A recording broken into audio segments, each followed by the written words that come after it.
इसके बाद हम कुछ प्रिंसिपल्स को देखते हैं, एथिकल प्रिंसिपल्स। आपने नाम सुना होगा कॉन्सिक्वेंशियलिस्ट एथिक्स, इसके अलावा नॉन कॉन्सिक्वेंशियलिस्ट एथिक्स, वर्च्यू एथिक्स, इनके बारे में समझेंगे और इसको रिलेट करेंगे विद अवर करंट अफेयर्स।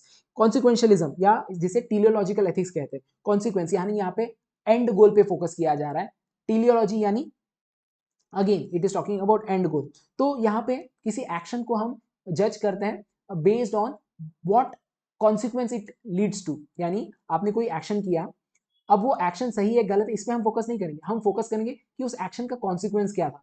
तो अगर वो कॉन्सिक्वेंस अच्छा है then we can say that that action is good action. So here morality is based on result of human action rather than the action themselves. तो focus यहाँ पे किस पे है, एंड पे, rather than morality of the means. इसका example है, गांधी जी का एग्जाम्पल लेते हैं। जब गांधी जी कहते हैं कि हमें फ्रीडम चाहिए, तो हमारा गोल क्या है, फ्रीडम। बट वो फ्रीडम अचीव करने के लिए कौन सा जरिया होगा, तो वो कहते हैं नॉन वायलेंस, तो मीन्स पे वो फोकस करते हैं। तो काफी हद तक उन्होंने कई सारे ऐसे मूवमेंट्स है जिनको खारिज कर दिया, non cooperation movement. Why? Because people took up violence as the means. So for him non-violence was the goal itself, and definitely the goal was for freedom, but the goal as in हमने एक और चीज देखनी चाहिए कि जो आप जिस चीज पे फोकस कर रहे हो उसकी वैल्यू कितनी की जा रही है। कुछ चीजें होती है जिनकी इंट्रिंसिक वैल्यू होती है, कुछ चीजों की एक्सट्रिंसिक वैल्यू होती है। तो जो वायलेंस है उसका एक्सट्रिंसिक वैल्यू है, उसकी यूजफुलनेस है फॉर अचीविंग समथिंग। बट जो नॉन वायलेंस है उनकी इंट्रिंसिक वैल्यू है, it is valuable in itself.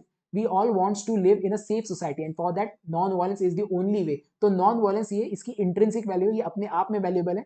और वायलेंस जो है इसकी एक्सट्रिंसिक वैल्यू है, यानी इसका यूज किया जा सकता है to for a better thing, that is freedom for sovereignty. तो इसीलिए कॉन्सिक्वेंशियलिस्ट एथिक्स जो है वो एक्शन पे फोकस नहीं करता, वो फोकस करता है on the consequence. So as a result moral right action is the one that results into positive consequence. तो यहाँ पे ये मॉरल बिहेवियर आपका गोल ओरिएंटेड होता है। तो यहाँ पे जब कॉन्सिक्वेंशियलिज्म की बात करते हैं तो ये यूटिलिटेरियनिज्म से हम जोड़ के देख सकते हैं। यूटिलिटेरियनिज्म में भी हम क्या कहते हैं, maximum happiness of the maximum number of people, if we are able to achieve it then we are doing right thing, we are on the right course of action. तो इसीलिए हम कॉन्सिक्वेंशियलिज्म को यूटिलिटेरियनिज्म से जोड़ के देख सकते हैं। इसका अगर लाइव एग्जाम्पल देखें तो लॉकडाउन हुआ था कोविड-19 में। लॉकडाउन के कारण आप देखोगे कई सारे लोगों पे बैन आ गया था, people not able to move out of their house, businesses को शट डाउन करना पड़ा। Why? Because we wanted to curtail the virus. हम चाहते थे कि ज्यादा से ज्यादा लोगों की जान बचाई जाए। तो अगर हम कोई गलत भी काम कर रहे हैं यहाँ पे, अगर हम लोगों के फ्रीडम्स को इन्फ्रिंज कर रहे हैं, उनकी प्राइवेसी को इन्फ्रिंज कर रहे हैं, बट हमारा मोटिव क्या है, हमारा मोटिव है लार्जर हैप्पीनेस, ज्यादा से ज्यादा लोगों की खुशी। ज्यादा से ज्यादा खुशी कब होगी, जब कम से कम लोगों की डेथ होगी। So the primary ethical justification for this action was consequentialist nature. Government believed that imposing lockdown they would save countless lives, showing and slowing the speed of virus, even if such action would result to short term economic pain and limit personal freedom. इससे लोगों की freedom को हमने infringe किया या उसको compromise करा, but at the same time economic pain भी, कई सारे लोगों की जॉब चलेगी, but our action we justified it on the basis of the consequences it delivered, that is it save lot of life. Non consequentialist again इसका opposite है। जो टीलियोलॉजी है उसका अपोजिट डियोंटोलॉजी। डियोंटोलॉजी डियो से आता है, यानी ड्यूटी पे यहाँ पे फोकस किया जाता है, ऑब्लिगेशन पे फोकस किया जाता है। तो यहाँ पे हम क्या कहते हैं कि जो एक्शन है उसकी हम उसके ऊपर हम उसको जज करेंगे और उसके जजमेंट पे हम उस पर्टिकुलर एक्ट को एथिकल या अनएथिकल मानेंगे। So it is concern with the action themselves rather than the consequence. तो यहाँ पे हम rightfulness and wrongfulness of action पे फोकस करते हैं। कुछ एक्शन जो है इंट्रेंसिकली गलत होते हैं। इसका रिसेंट एग्जाम्पल है कोविड-19 का एग्जाम्पल ले लेते हैं। आप देखोगे कि जो कोविड-19 का दौर था वहाँ पे लोगों की मूवमेंट को रेस्ट्रिक्ट करना था, और उस मूवमेंट को रेस्ट्रिक्ट करने के लिए कई सारे जो चीजें हमने यूज की, कई सारे ऐप्स का इस्तेमाल किया। एक ऐप था contact tracing app. Contact tracing app जो है ये बेसिकली अपने मोबाइल में आपको ये ऐप डाउनलोड करना था और फिर जो गवर्नमेंट है वो आपके ऊपर सर्विलांस कर सकती थी। तो अगर हम देखें इसका इम्पैक्ट क्या था या इसको हमने क्यों लागू किया, ताकि हम जो है वायरस के फैलाव को रोक सकें। तो कौन सी जो गोल था हमारा, to reduce what we spread of the virus, at the same time save lot of life. But इसके लिए जो मीन्स इस्तेमाल किए तो कई सारे लोग कह सकते हैं कि इसने प्राइवेसी को ब्रीच किया। सो फ्रॉम ड्यूटी परस्पेक्टिव हमारी फंडामेंटल ड्यूटी है कि हम किसी की प्राइवेसी को ब्रीच ना करें, क्योंकि ये फंडामेंटल राइट है। तो उस परस्पेक्टिव से इसको गलत करार किया जा सकता है। अब किसी पर्टिकुलर चीज को गलत या सही दोनों, एक प्रिंसिपल से हम किसी चीज को गलत भी करार कर सकते हैं और सही भी करार कर सकते हैं। तो ये चीज आपको ध्यान में रखनी है। तो कहीं पे आप डियोंटोलॉजिकल एथिक्स से किसी एक्शन को जस्टिफाई करेंगे तो किसी एक्शन को आप इनवैलिडेट करेंगे with consequentialist ethic, but at the same time उसी प्रिंसिपल की बेसिस पे आप उस एक्शन को जस्टिफाई भी कर सकते हैं और एट द सेम टाइम उसको इनवैलिडेट भी कर सकते हैं। इसका अच्छा एग्जाम्पल है, आप देखोगे कि सेम सेक्स मैरिज की बात कर लें, यूटिलिटेरियन प्रिंसिपल हम इस्तेमाल करते कहते हुए कि सेम सेक्स मैरिज की वजह से इसकी यूटिलिटी है, it would lead to happiness of people, but at the same time जो कंजर्वेटिव साइड है वो कह सकती है कि हाँ यूटिलिटी है, बट यूटिलिटी कैसे आप कह सकते हो कि हमने सेम सेक्स मैरिज को रिकॉग्नाइज कर दिया, सेम सेक्स मैरिज को रिकॉग्नाइज करने के बाद सोसाइटी में डिस्ट्रप्शन क्रिएट हो सकता है, तो कैसे उसकी यूटिलिटी हम कह सकते हैं, तो यूटिलिटेरियन प्रिंसिपल से हमने उसको इनवैलिडेट भी कर दिया। उसी तरह से डियोंटोलॉजिकल पर्सपेक्टिव से हम उसको वैलिडेट भी कर सकते हैं, इनवैलिडेट भी कर सकते हैं। तो ये आपको स्मार्टली इस्तेमाल करना है, कहीं पे आप जो है किसी आर्ग्यूमेंट को फर्दर करते हुए कॉन्सिक्वेंशियलिस्ट एथिक्स का इस्तेमाल करोगे और उसकी विपरीत जो सेकंड आर्ग्यूमेंट है कौन से, उसमें आप टियोलॉजी का इस्तेमाल कर सकते हो।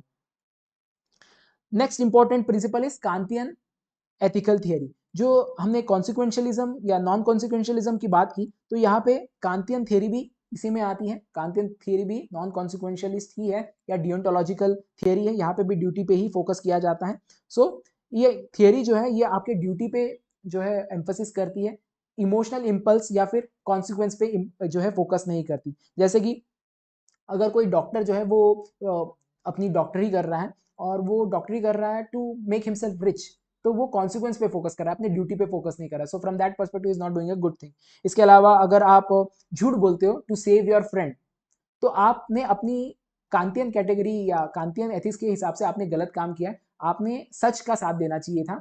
आपके दोस्त को अगर पनिशमेंट भी हो जाती है, it should not matter to you और that consequence should not be the standard for your action.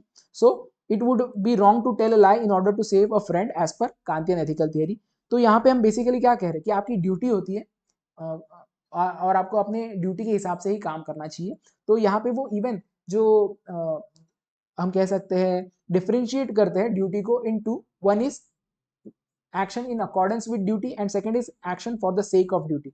तो जो पहला एक्शन है, यानी आपके एक्शन को ये डिफरेंशिएट कर रहे हैं दो हिस्सों में, एक है action done in accordance with duty and action done in for the sake of duty. तो जब हम अकॉर्डेंस ऑफ ड्यूटी की बात कर रहे हैं, तो यहाँ पे हम बेसिकली कह रहे हैं कि कोई व्यक्ति ड्यूटी कर सकता है अपनी, जो उसको ड्यूटी दी गई है, बट वो कर सकता है बिकॉज ऑफ सम रिवॉर्ड, जैसे कि डॉक्टर ड्यूटी कर रहा है अपनी फॉर मेकिंग बेनिफिट या फॉर फियर ऑफ पनिशमेंट। हम जो है लॉज को फॉलो करते हैं फॉर फियर ऑफ पनिशमेंट, अगर ऐसा करते हैं तो इसे हम मॉरल नहीं मानेंगे एज पर कांतियन एथिक्स। अगर हम ड्यूटी करते हैं for the sake of duty because there is an intention behind it, it is a right thing to do and that's why we are doing it. It's not that it will give you some benefit or it will it will save you from some punishment. नहीं, हम हमारा intention ही है कि वो सही है इसीलिए हम कर रहे हैं, तो उसे हम कांतियन एथिक्स के उस कैटेगरी में डाल सकते हैं जहां पे उसको मॉरली राइट कहा जा सकता है। सो can't differentiate between action done in accordance with duty and action done for the sake of duty. जो फर्स्ट एक्शन है that is moral action, second action is not,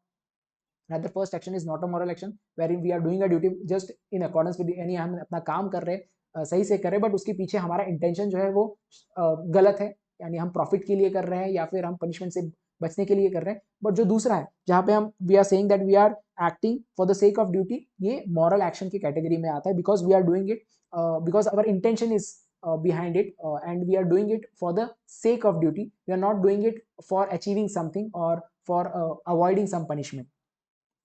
तो ये असर्ट करता है कि जो ट्रूली मॉरल एक्टिविटीज होती है ये मोटिवेटेड होते हैं by sense of duty rather than self interest और यूटिलिटी। ये इंप्लाई करता है कि हमें व्यक्तियों को, इंसानों को एज एन एंड समझना है, नॉट मियरली एज मीन। इसका एग्जांपल है एक अगर कोई डॉक्टर है उसके सामने कंजॉइंट पेशेंट आ जाती है, यानी जो पेशेंट जो जुड़े हुए थे एक दूसरे से थ्रू बॉडी, और इनमें से सिर्फ एक ही बच्चे को बचाया जा सकता है, तो जो पेरेंट्स है वो कह सकते हैं कि अगर एक ही बच्चे को बचाया जा सकता है तो हम इस पर्टिकुलर पर्सन को बचाएंगे या इस बच्चे को बचाएंगे, तो उसके लिए हमें दूसरे बच्चे के ऑर्गन्स को हार्वेस्ट करके ट्रांसफर करना पड़ेगा। तो जो डॉक्टर है वो अगर कांतियन एथिक्स के पर्सपेक्टिव से देखेगा तो वो ट्राई करेगा दोनों बच्चों को बचाने के लिए, वो इस बच्चे को एज अ मीन के रूप में नहीं देखेगा to save the other child, क्योंकि इसके ऑर्गन को हार्वेस्ट करके हम दूसरे बच्चे को बचा सकते हैं, तो इसको मीन के रूप में हमने देखा, इसको एज एन इंस्ट्रूमेंट के रूप में देखा। वो कहेगा नहीं, दोनों भी हमारे लिए एंड है, दोनों को हम बचाने की कोशिश करेंगे, तो ये कांतियन एथिक्स के अलाइन हो जाएगा। सो क्योंकि जो डॉक्टर है वो भी खुद को नहीं चाहेगा कि अगर वो ऐसे केस में है, ऐसे सिचुएशन में खुद है जहाँ पे वो कॉन्जॉइंड है और कोई डॉक्टर उसके ऊपर ऑपरेशन करे, he would not want to be part of the be the child B. We would always want to be child A because we all want to be seen as end in itself. We do not want that someone uses us. So we should treat everyone with dignity. ये कांत का बहुत बड़ा principal है. So a moral agent will never themselves want to be an end in themselves. So it believes that moral life does not have any place for feeling or emotion. जब हम moral life की बात करते हैं, it does not have any feeling और emotion. जैसे कि अगर कोई व्यक्ति किसी एक बटालियन में कोई सोल्जर अपने दूसरे सोल्जर्स को सेव करता है, कहीं से बॉम्ब गिर गया, वो खुद को उसके ऊपर जंप करता है उस बॉम्ब पे और अपने बटालियन को बचा लेता है. तो अगर वो व्यक्ति जो है वो उसके पीछे इंटेंशन क्या है वो मैटर करेगा, वो डिटरमाइन करेगा कि वो मॉरल एक्ट था या इमोरल एक्ट था. अगर वो व्यक्ति इस सोच से खुद को उस पर्टिकुलर बॉम्ब पे जंप करता है कि it would lead him to be seen as a hero, अगर ये उसके पीछे इंटेंशन है तो वो गलत हो जाएगा, इमोरल एक्ट हो जाएगा. उसने वो चीज करनी चाहिए because it is the right thing to do. So emotions आपके नहीं आने चाहिए while judging a particular act. तो कांट जो है इमोशंस और इमोशनल इंपल्स और जो यूटिलिटी है उसके ऊपर फोकस नहीं करता, रादर इट सेज कि कोई चीज अच्छी है बिकॉज वो अच्छी है. So the right thing has to be done. So because it is our duty to do right thing. Saving personal life is moral not because it ensures say person's future happiness or it prevents from grief, family का grief को ये कम कर देगा, नहीं ये इस चीज नहीं. You have to save because it is the right thing to do. तो कान जो है वो कहते हैं good will is very important. Good will यानी आपका मोटिव और intention, that is very important. The will to do right thing is self determine and self legislative. आप खुद ये डिटरमाइन करते हो कि क्या सही है क्या गलत है. तो कहीं ना कहीं ये इंट्रेंसिक चीज होती है, कोई आपको बताता नहीं. कैटेगरिकल इंपरेटिव एक उनका कंसेप्ट है. कैटेगरिकल इंपरेटिव यहाँ पे दो शब्द है, कैटेगरी और इंपरेटिव. इंपरेटिव यानी something that is mandatory, something that is a command for you. So imperative is essentially a command to fulfill a promise. You have to fulfill a promise, that is a command. So there are two kinds of imperative. एक है hypothetical और दूसरा है categorical. Hypothetical imperative यानी वो imperative जहाँ पे कोई condition set की गई, यानी आप एग्जाम्पल के रूप में if you want to be successful you have to work hard. तो यहाँ पे कंडीशन आ गई, you have to work hard if you have to be successful. But categorical imperative में कोई कंडीशन नहीं होती, वो कैटेगरिकल होती है. तो ये कमांड होता है and there is no condition, that is called as categorical imperative. जैसे कि डू नॉट चीट, यहाँ पे कोई चीज नहीं कही if you cheat then you will be something else और it will lead to something. नहीं, you do not cheat, that is something categorically told to you that you have to avoid at any cost. So ये command है जिसमें कोई condition applied नहीं है, तो categorical imperative से कहते हैं. तो जब हम कांत के पर्सपेक्टिव से देखते हैं तो कैटेगरिकल इंपरेटिव के दो फॉर्मूलाज हैं. पहला है प्रिंसिपल ऑफ यूनिवर्सलिटी और फॉर्मूला ऑफ एंड. किसी एक्शन को मॉरल कैसे माना जाए, अगर ये दो क्राइटेरिया दो फॉर्मूला के अंदर ये बेस है, या हम कह सकते हैं it is aligned with these two formula, then that action is called as moral action. पहला है principal of universality. Principal of universality का मतलब क्या है कि कोई एक्शन, जो भी एक्शन है वो बेस्ड है ऑन सम प्रिंसिपल, कुछ प्रिंसिपल है उसके पीछे. क्या उस प्रिंसिपल को हम यूनिवर्सली अप्लाई कर सकते हैं? अगर हम कर सकते हैं और वो सस्टेनेबल है then that action is a moral action. So जैसे कि एक कहावत, एक फोकलोर है of a person Robin Hood, जो कि अमीरों से पैसा चुराता है और गरीबों में बांट देता है. अब उसके पीछे प्रिंसिपल क्या है कि he wants to have a fair society. तो क्या हम इसको, इस पर्टिकुलर चीज को कि अमीरों से पैसा चोरी करे गरीबों को दे, ये पूरी दुनिया में लागू कर सकते हैं? अगर हम नहीं कर सकते then definitely we will not be able to, we can not say that that act is a moral act. या फिर झूठ बोलना. झूठ बोलना क्या हम पूरे दुनिया में इसको अप्लाई कर सकते हैं कि सभी लोग झूठ बोले, इसको एक लॉ बना सकते हैं? काफी सारे लोग होंगे जो इसको नहीं मानेंगे, rather they will always say truth. तो ये यूनिवर्सली अप्लायबल नहीं है, इसीलिए ये मॉरल भी नहीं है. So action has moral worth if its underlying principle can be universalized. For instance, while stealing from rich to give poor cannot be universal, helping a friend can be universal. कि हर society में दोस्तों को मदद करना ये universally applicable है. इस law को, अगर इस लॉ को बनाते हैं और इसको अप्लाई करते हैं तो ज्यादातर लोग या पूरी दुनिया में ज्यादातर सोसाइटी इसे खुशी से अपनाएगी भी. So principle of universality, this is an important thing. Any action that is based on a principle that cannot be universally applied cannot be moral. If it can be universally applied then it can be moral. इसके अलावा एक और है formula of the and.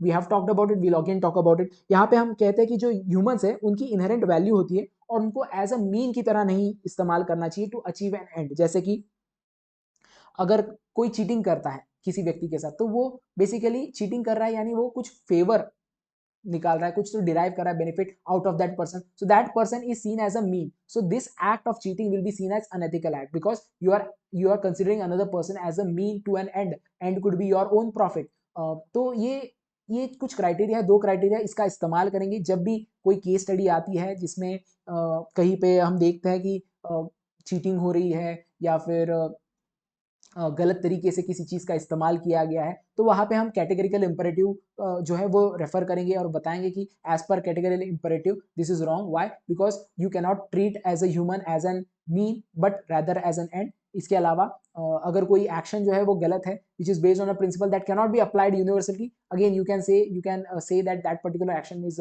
Morally wrong as per categorical imperative. तो यहाँ पे example के रूप में हम अगर देखें रिसेंट एग्जाम्पल, तो ग्लोबल वैक्सीन डिस्ट्रीब्यूशन के लिए काफ़ी ज़्यादा दिक्कतें हुई। जो लोग थे, कंट्रीज थे, इन्होंने होल्ड कर लिए वैक्सीन। जब पैंडेमिक था सबने अपने अपने वैक्सीन होल्ड कर लिए, पहले से ही लोगों ने जो है बुकिंग कर ली और ज़्यादातर वैक्सीन रिच कंट्रीज के पास आए। तो क्या ये एक्शन सही था या गलत था? कैटेगरिकल इंपेरेटिव के पर्सपेक्टिव से इसे गलत माना जा सकता है, क्योंकि अगर हम ये प्रिंसिपल जो है कि holding for your self interest, इस प्रिंसिपल को क्या हम पूरी दुनिया में अप्लाई कर सकते हैं? क्या इसे सस्टेनेबली अप्लाई कर सकते हैं? डेफिनेटली नहीं सस्टेनेबली अप्लाई कर सकते, क्योंकि अगर पूरी दुनिया में सभी लोग अपने सेल्फ इंटरेस्ट के ऊपर फोकस करेंगे और सभी लोग होल्ड कर लेंगे सारे वैक्सीन को, तो जो आपका वायरस है उसके वेरिएंट्स आएंगे और वो उसको हम रोक नहीं पाएंगे। तो ये सस्टेनेबल भी नहीं है। At some point of time you will have to give those vaccine to others, so you can not sustainably apply it to universe. So if it is not universally sustainable law, then it can not be seen as moral act. तो categorical imperative के perspective से हम इसको खारिज कर सकते हैं। So applying it, prioritising self interest, vaccine holding, risk prolonged pandemic, new variants and economic disruption, Kant argues against holding as an unsustainable universal law। तो इस तरह से आप उसको अनजस्टिफाई करार कर सकते हैं।